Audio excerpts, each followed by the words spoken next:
See, I don't find the one. Now you make my heart beat, that's why I sing the song. I hope that it gets to you, cause I don't fall in love. I don't fall in love. Hi everyone, welcome back to another series of Off the Record podcast. Hey Lisa, it's been a minute, kaje? Niko salama salmini, kupendwa, kamwili kana nona, kana blue. So as usual, I'm your girl, Mariah Onyango, a girl from Siaya. And I am your babe, Sheree of Kiambu, Lisa Marianne. And Mariah, speaking of kupendwa, kunona. You know, this is family month. I know, right? So, Ibu, tell us, how have you been spending time with your family? It's been a minute since we caught up. Is there tunashona kitenge very soon? Jamani, We need to catch up, girl. Niache by the way. No, atushoni kitenge. Maybe, I don't know. Never say never. Never say never. I know, yeah. They say God can just do things miraculously. From nowhere, you can be single and the next time you're planning a whole wedding. So, are we showing kitenge anytime soon?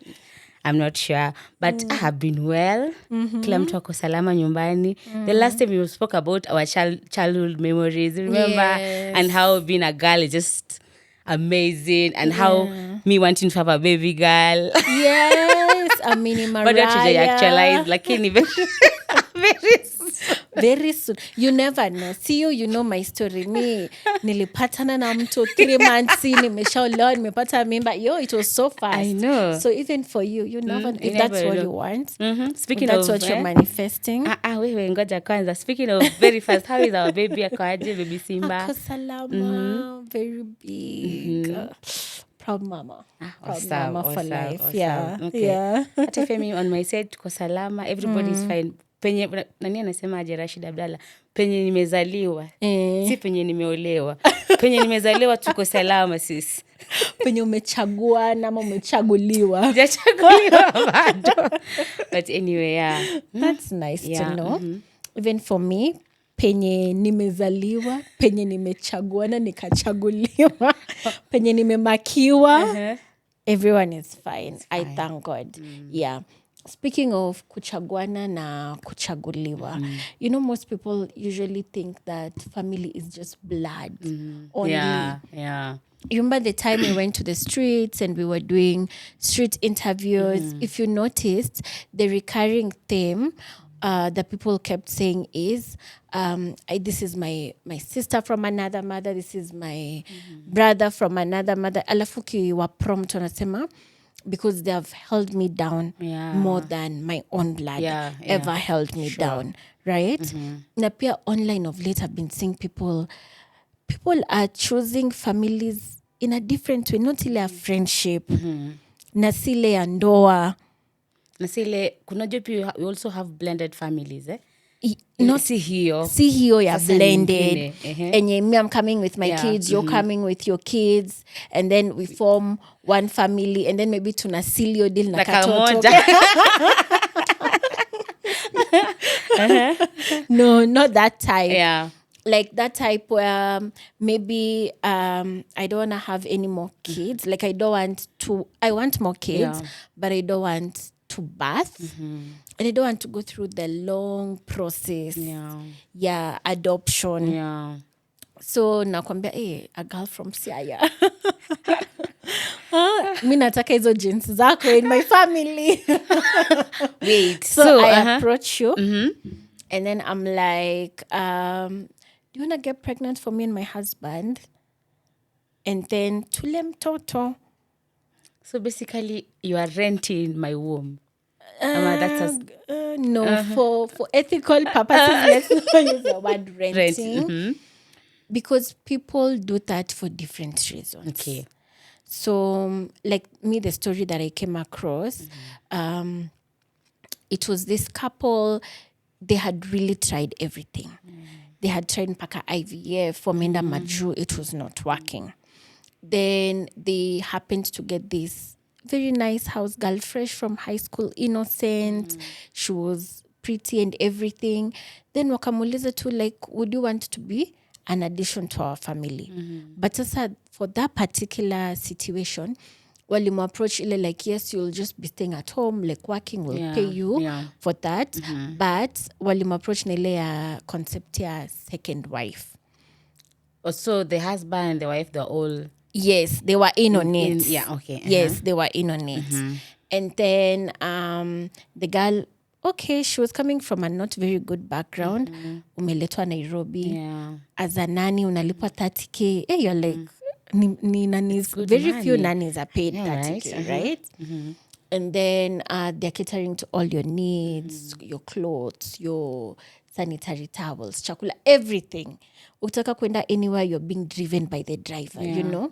And all they want is like, the way the story went down, it's like they groomed her. She thought she was like bibi mdogo. So she quickly got pregnant, got the baby, was supported the entire time. And then after, anakaribia kumaliza kunyonyesha hapo. So they were like, let's treat you for a spa day. You know, it's been long, motherhood, nini. This entire time, the wife and the dude, like, they're really treating this chile very well. So she's like, amewa trust. So nawachia tu mtoto, she decided to go for the spa day. Do you know when the babes came back, she found the house empty? Yes. Wait. With the baby, everybody's Bona na out. bibi yake na mtoto walienda. See them, they were interested in a baby. So basically, waliba huyo mtoto? I mean, in that sense, waliba mtoto. Yeah. But I feel like it would have been better if from the word go, wange mwambia, hey, we need help in getting a baby. Can you be our surrogate? Exactly. Then get into a contract. Pay me on up, how that would look like. Because this was a young girl. I think she was like 19, approaching 20. Most likely, you might have found this was her first sexual encounter. You never know. Ametoko ko shago, you know. She doesn't want to be a mom. But because they trapped her and made her think that she's anakwa bibi mdogo, you know, so it was very easy for her to give in. But also, when you look at the other side of the story, what's the policy environment like? Ndo ikafanya couple, they do this. Is it that surrogacy in Kenya is so hard? You know, like policy-wise? Because adoption is hard. It takes a while. I think before you speak about policy, you see, like in developed countries, like we actually have an institution where you can just walk in and like, I need XYZ genes. Like surrogacy is very open, it's very legal. People get money. Like some serious, like some really, really good money. Because I'm thinking, Lisa, for instance, if it's me, you tell me, hi, Mariah, me and my husband, we can't have a baby, or maybe we want another baby, and I want you to, you know, okay, because you've said you're going to use rent my womb. It's so harsh. But I'm like, you just be open with me instead of trying to deceive me. Ati mimi ni bibi mdogo, kumbe mnajazuri. You just want that was really wrong, you know. But also, you know, there's just a lot of stigma on surrogacy in our African context. But I think, Lisa, right now we are like, people are a bit flexible. Momoko, because I read another story on TikTok, and this lady is saying she's a surrogate. Like, that's her job. Oh, really? Yeah, and she's saying, I'm in a space where I have kids, but I don't have a home, I don't have food. But Lisa, you there, you have a home, and you don't have kids. So I give you what you want, you give me what I want. So you give me money, and Mimi, I'll help you get the kids. So there, like, I think more of IVF. Sasa Mimi unipatie, ulete sperms ya your husband, na ovaries zako, Mimi nitawabebea mimba. And then after 9 months, because I think, again, I was just thinking how emotionally draining it can be, carrying a pregnancy with all those emotions, mood swings and everything, bonding with that baby, and then you give birth and you're like, it's like you never had, you know, you are never pregnant in the first place. Like, how? And then you're left healing from that pregnancy. Yeah. Ukona maziwa. Yeah. Hey, maybe it was a CS delivery. You're still healing from that. And CS takes a long time. Yeah. But from the way this lady was talking, like, that's her job. You know, kama ni kazi yako, unaangusha. Kwani wewe anadokoma aje? Unaangusha, unamaliza, una heal, on to the next. Because yako kazi, you know. But So, is it really that easy? Kwa maana, your body takes a while to recover after childbirth. Lisa. A while. And that's why unaona nowadays women are not encouraged kufuatiliza watoto as fast kama kitambo. Because there's a lot that happens to your body. I've read stories of people getting diabetes because of pregnancy. Wengine mtoto anawanyonya calcium, unakuwa kilema juu ya nini, especially if you don't take those supplements. There's even one person, I think ili trend online, she became partially blind. Alirudisha vision yake baadaye when the baby was almost 1 year. So pregnancy, especially nowadays, comes with a lot of complications. So I'm wondering, there's no way ati mwaka naangusha mwaka next na unapumzika kidogo unaangusha. Mwili ta recover lini. But what about watu wanakuanga unaona mtu ameweka 5 months post pregnancy ashashika mimba tena. Hiyo inakuanga accidental. Actually, most women who do that, who happen to be in such situations, it's very accidental. Na ndo unaonanga wakipata wapili, the moment umemaliza tu kupush yo mtoto nje, unaambia daktari, ingiza coil uko ndani. Tupone when the coil is inside. Yeah. Yes. Because, but anyway, so I also get the logic. If it's giving you good money, although, it's also not supposed to be commercial, girl. I know, but we are living in tough times. So watu kila mtu unajua wanasema siku ya mwisho wa siku kila mtu ana like their own way of getting money. Kwanza someone said if you can explain to your parents what you are doing for a living, then bado utaomoka. Someone has to ask you, Lisa, what do you do for a living? You're like, ni God. Ukisema ni God, utanunua jeni.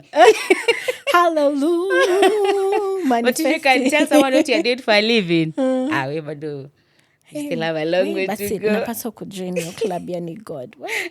I need to. Yeah. Sasa nikuulize Mariah. I'm so invested bado in that story. You said that she has kids. Unfortunately, due to circumstances of life, she can't afford her kids. So she's opted to help women who are not able to get kids kuwabebea. Yeah. So hiyo msimu ambayo anakubebea, ana move in kwako na watoto wake, ama you as the person who's getting assisted, how do you monitor her health? How do you ensure she's taking her supplements? She's going for the antenatal clinics, all those things. She's getting therapy. Unanipatia attachment. Because trust me, me I know how attached you can get to a baby. Yeah. So msichana ako wapi? No, I think first sasa, for instance, it's me. Nakwambia sasa, Lisa, you will move into my house. Of course, the moment I go that way, of course, I have enough resources. So that means I can take care of you for the next 9 months or so. So you move into my house. I make sure that you're well taken care of. You're eating a balanced diet. No sex. Yes, Kuna wengine wanasema utanichafulia mtoto nini. But again, nasikia when you're pregnant, you're supposed to have sex. Kwanza tena inasaidia na nje ya mtoto. Sasa uta have sex na nani? Na mwanamume wangu? Kizungumkuti? Ama atapewa sex toy. Because let me tell you, there are people who pregnancy makes them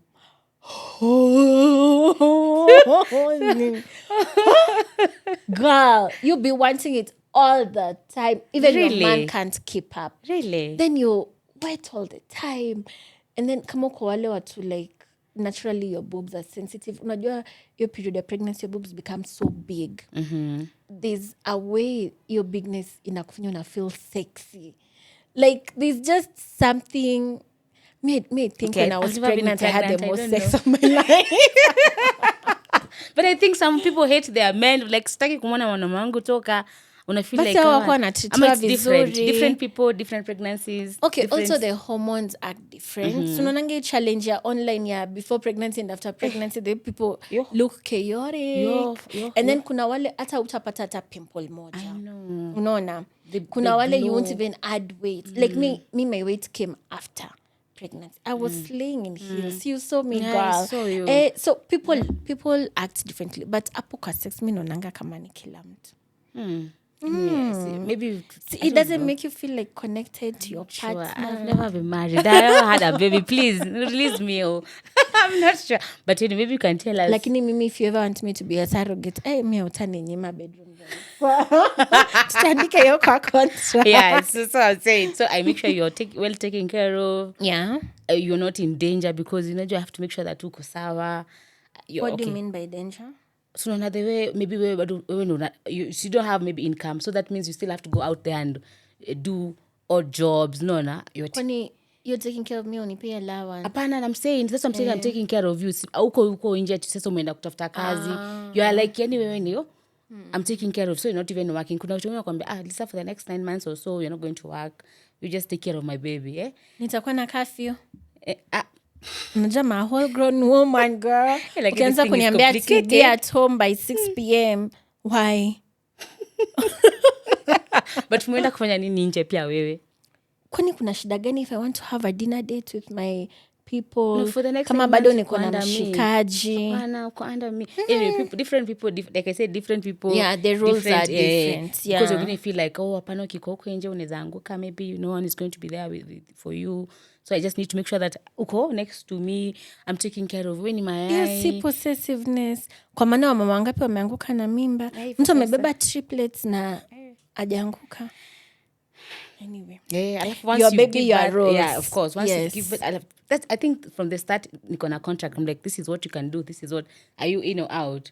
Nikikumbuka hela iko kwa meza, it's very heavy. Nasema, after nowadays, month inaisha haraka very fast. Ukifungua macho, kama right now you actually tuko June. We are getting into June. Half. Yeah. The year is almost ending. Yeah. And the other day tulikuwa happy new year. So in fact, Tuesday I went to my dentist nikamwambia happy new year because tujiona since January and he was like, yo, we're almost locking 6 months. Yeah, damn. Yeah, so like I was saying, different people, different rules, different homes, different everything. Yeah. So until the baby is here, now I'm sure that tuko sawa again. Nakupea your final pay. Yeah. And tunaambiana, it was nice doing business together. Handshake up. Yeah. So hiyo wakati unaniacha hospitali wanabebana na watoto, or how does it go? So just make sure that uko sawa. Do I get to breastfeed the kids? No. Ndo kusikua na hiyo bond. The moment the baby is out, that's it. Hata you don't even get to see that baby. Hata una idea anafanana aje. So that unakata. You don't get to see them? No. I thought it's like a maternity rule. Unaonyesha mtoto akitoka. It's not your baby. Girl. Yeah. Au muoni hata. But I think we can get comment from our viewers watuambie when you're shaking for surrogate. Ama, like if you know someone who has been, I'd really want to know those stories. I'd want to host a surrogate. We should. Yeah. Be a story. Yes. Yeah, but you don't get to see this. So I think just to avoid your attachment and boredness and you don't have an idea how that baby looks. So hata tukipata na supermarket mtoto wako naye. Because I think most of the time, sometimes, but it's very difficult. It's like when you're going to get maybe sperm bank, uambiwa ati uni nani, unapewa tu bora specifically whatever you want. Kuna kuanga na profile. Yes, I know the profile, but I'm saying like chances of you meeting that man is supposed to be like 0.0000%. You understand? The squat no sijui nini hata But unajua ya spams na mimba ni tofauti. Wanaume huku nje they are just sharing their God-given seeds left, right and center. No comment. But ya mimba ni tofauti. Because this is someone who's been in your body. I don't even know how to describe it. No, honestly. I think what you can say is, or rather what I can say is, ukiamua kuifanya kama biashara, unaifanya kama biashara. You see the way a man will... Unakuwa Taliban. Unasikia mwanamume anakuja nyumbani anakuambia, anakupenda na anajua vizuri anakudanganya. Na hiyo confidence. So today I was telling you about ukikuwa confident hii Kenya. Audacity. Utatoka block. So unakuja pale unasema mimi niko kazi. It's like, in fact, have zero emotion. But it's how can you carry a pregnancy without emotions?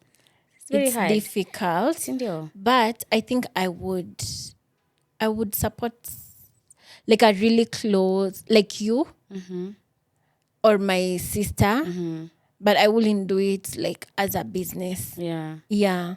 Hata pia mimi I've thought about it, like I can help my sister. Yeah, I can. Yeah. But itakuwa difficult.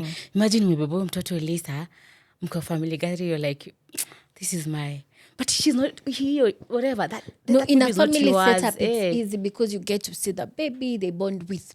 Like, but you don't feel like, that's my baby. It's a bit heavy. Where's your egg? Yeah, by the way. Because I'm just thinking like, wait, this is my baby. I carry this baby. But we've had sisters who have done that for their sisters. Actually, even traditionally, it used to happen. It was not called surrogacy at that time. So it wasn't to say surrogacy. It's from way back. Imekuwa, it just didn't have that term at the time because people trusted each other. You're within the same village, same community. Hakukuwa na masharti mengi. There was no need for a contract. Ingekuwa vigumu mtu kutoroka na mtoto, and then contraceptives had not messed up with women's bodies, so women were giving birth virahisi, unaona, unless umekuwa like declared unfortunately infertile, then that's when you bring it. But unajua pia your time polygamy pia, you just bring in a second wife and I get kids. For the village. Yes. Ni mtoto wangu mimi. Yeah. You can discipline any child as long as ako within your village setup. Yeah. But nowadays unaweza chapa mtoto wa mtu kweli? Mimi hata wangu siwezi mchapa. That one is a no. Mimi wangu lazima nitamchapa. Unasema hivyo, ngoja tu upate. Ngoja next year we'll revisit this conversation. Why you say next year? Because you never know. Ukishika mimba leo unamzaa March. Oh, Lisa. So maybe you can just tell us March, in that same breath, hapo. Yeah, March. Shikilia hapo. Wacha tutaona. Tuta-revisit conversation next year, March. But vile umesema about traditional nini hiyo sasa right now policy sasa inasema nini about ART? So I had never really thought much about it, but I was just trying to check like the Kenya legal framework around surrogacy. And from what I'm finding out, but our viewers, you can find out together with us, is that first and foremost, you must be above ages 25. I guess ni kwa maana at that age wana assume your medulla imesha mature. So unaona hiyo part unasema the emotional attachment, maybe you can still get postpartum depression after umepeana mtoto. So it's easier to handle it after that age, right? And then also in Kenya it's not commercialized. Yani kwenye nini inaitangwaje? Kwenye assisted reproductive technology acts ya Kenya, that's the policy. You cannot commercialize surrogacy. Sasa huyu mdada wako huyu anaangusha leo, anaangusha next year, anaangusha the other year. But mimi sijui yake alifanyaje. I think we can share the link. Hata NTV walifanya story about the way people wanaifanya kama business. But sasa unajua this lady wanadanganywa because I just said that nini headline alikuwa analipwa 35,000 every month. 35K per month for 9 months. But you know at the end of the day watoto wanalipiwa fees, analipiwa rent, analipiwa chakula. Just 35K. Okay. The fee yake.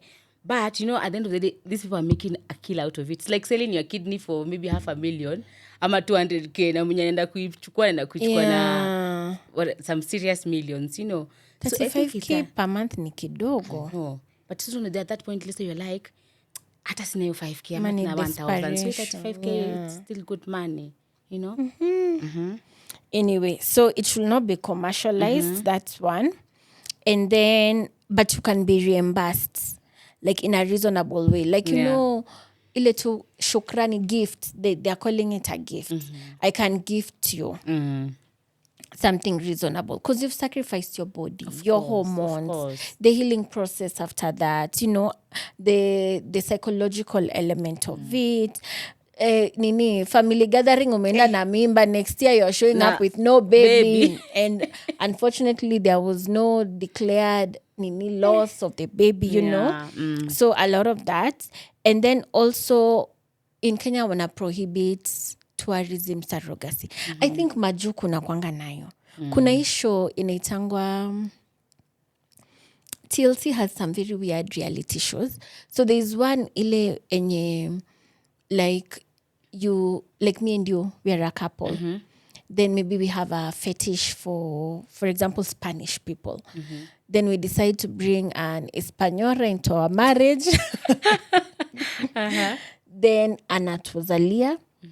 Then after metuzalia, tunatafuta njia ya kumfukuza. Kwa maana si mtoto amezaliwa US, ni residence. And then tunabaki na huyo mtoto Espanyora.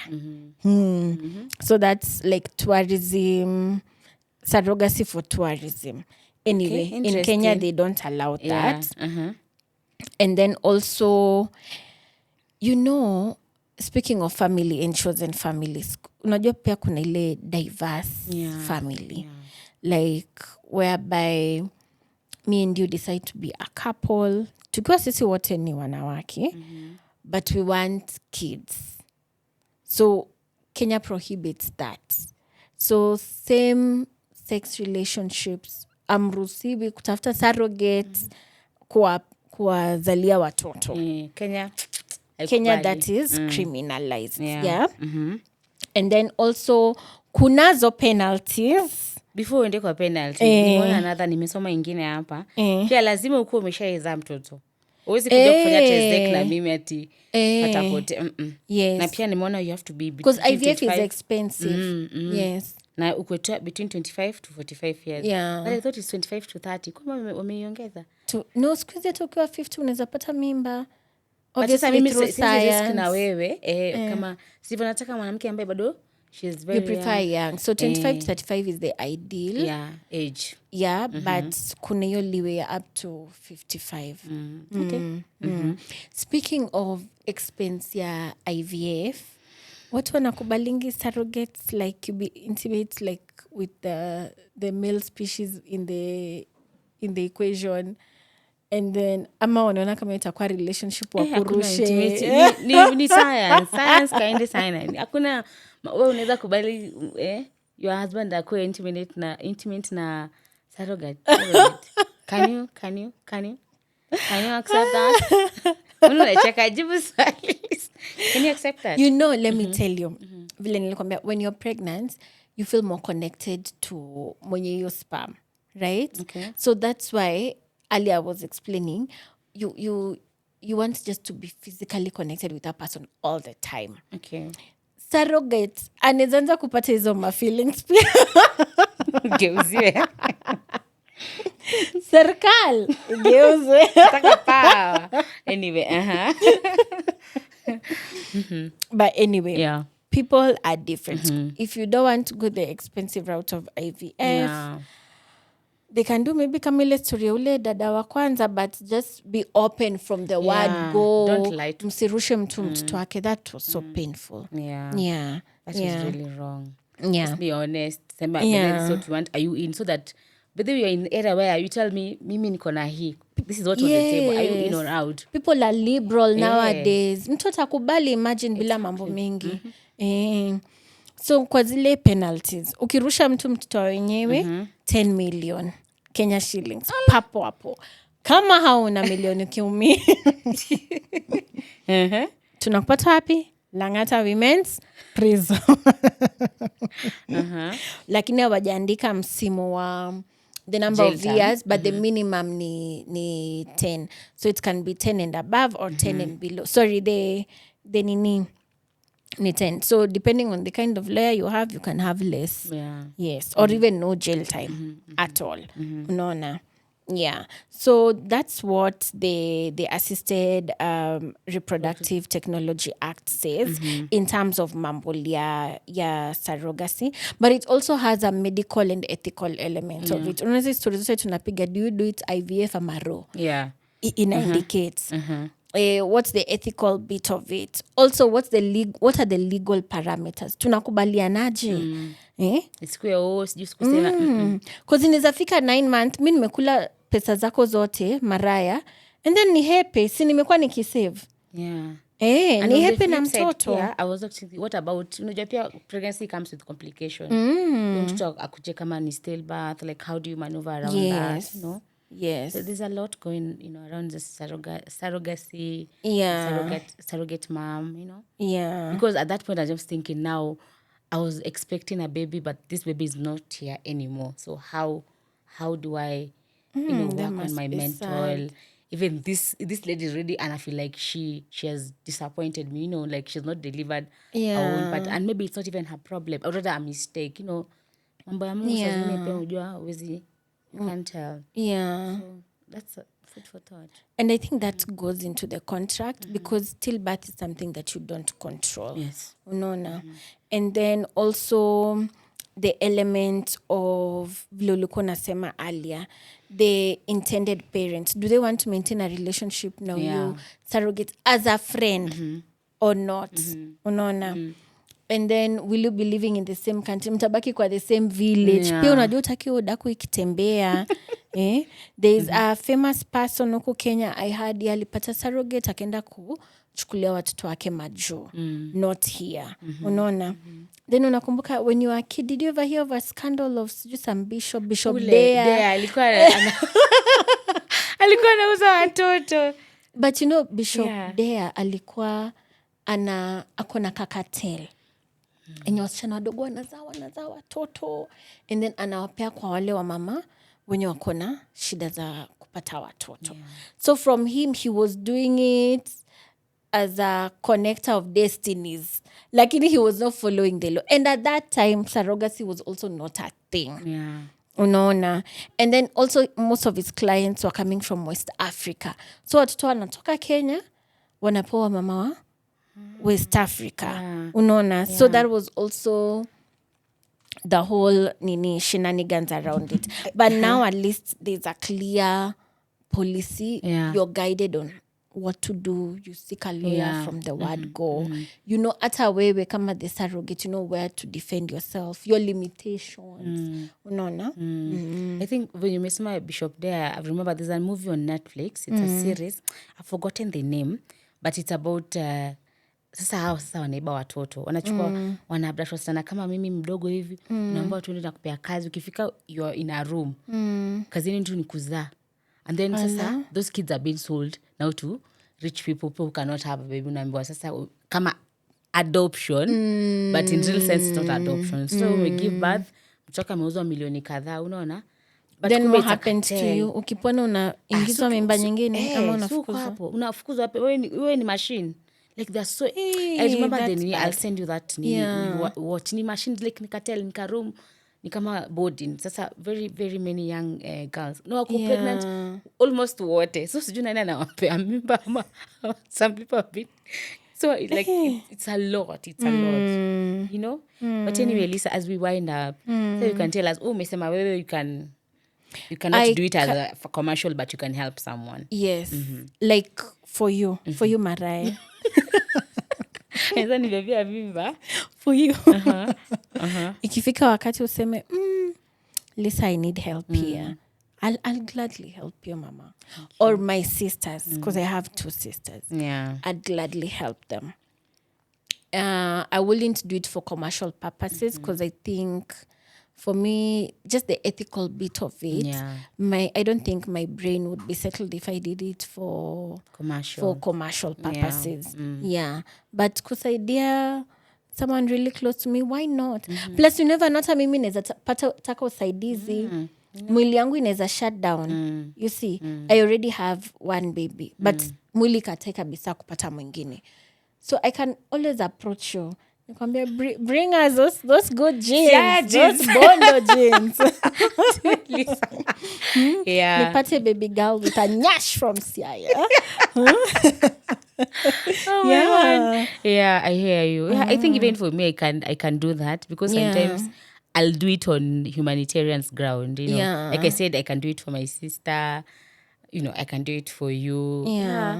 So I pray, for grace so that instead you put in a space where now I want to do it for commercial, Like Because- you're desperate for money. Yeah. Because, desperate times call for desperate Yeah. deeds. Yeah. Yeah.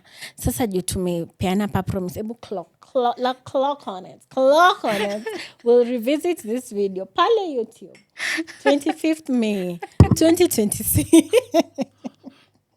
2027. Silo ni tuko 2026. Au tumeiclock leo. Yes. Wacha tuende kwa maombi. Tunataka kuomba. We will pray and seek God's guidance. Yeah, because I know babies, but on the flip side, what about when you're mama child free? How pia will you clock it for them? Because I had someone say, but if you're child free, why would you want to be a surrogate? No, I'm just saying. Yeah. Sasa si maybe ameamua kuifanya sasa hataki watoto si wake. But that can be on the commercial side. Yes. Yeah, ameamua sasa yeye acha saidie. Like the story I was telling you, that lady anasema mimi sasa nimeamua kusaidia watu. Yeah. Someone can put it that way, like Mimi, I don't want my own baby. Mimi, I just help my sisters, my, people who need babies. Yeah, I'm good. Yeah. Because sometimes you don't have to be a mother through giving birth. Yeah. Unajua, you can adopt, you can get and a actually surrogate. surrogacy has an adoption element to it as well. Sure. Ni vile tu uendi kuchukua mtoto from a children's home. Like you follow the entire process from conception to birth. Yeah, that's the difference between the normal adoption. So if you've had a baby through surrogacy or adoption, we celebrate you. Yeah. We'd love to hear more of these stories to create awareness so that people who are interested get to use the ethical, follow the ethical procedures and the legal procedures.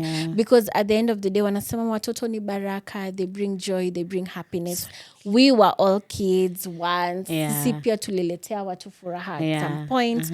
And at Off the Record podcast, we always say spread the love. Hapa ni mapenzi tu.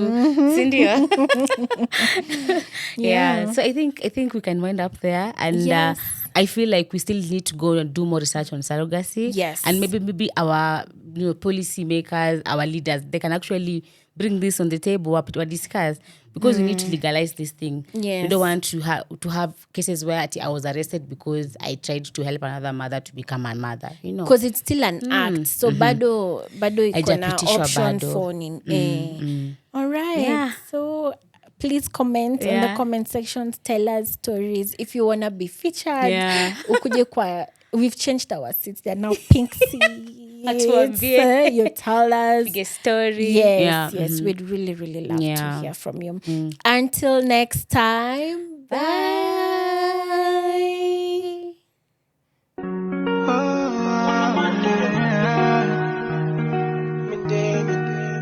My baby too fine, she too sad. No one person fit to follow her drag. My baby too fine, she too sad. No one. See, I don't find the one. Now you make my heart beat. That's why I sing this song.